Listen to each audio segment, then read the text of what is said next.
لیکن ان میں سے ایک وہ لوگ ہیں جو ملحدین کے نام سے پہچانے جاتے ہیں۔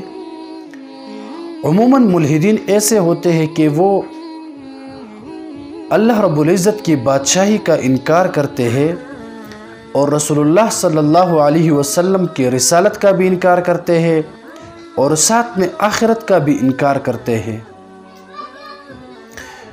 اور یہ وہ لوگ ہیں جو نہ تو قرآن کو مانتے ہیں اور نہ احادیث نبوی کو مانتے ہیں، بلکہ یہ لوگ اپنے عقل کے غلام ہوتے ہیں۔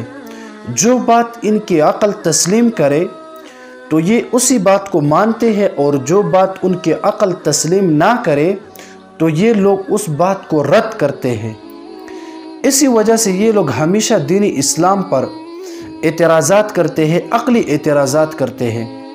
تو جب ہم ان لوگوں کو جواب میں قرآن مجید سے آیات کریمہ پیش کرتے ہیں یا احادیث نبوی پیش کرتے ہیں تو یہ لوگ صراحتاً انکار کر دیتے ہیں، کیونکہ یہ تو نہ رسول اللہ صلی اللہ علیہ وسلم کو مانتے ہیں اور نہ اللہ تعالیٰ کو مانتے ہیں، بلکہ یہ لوگ صرف اور صرف اپنے عقل کے غلام ہوتے ہیں۔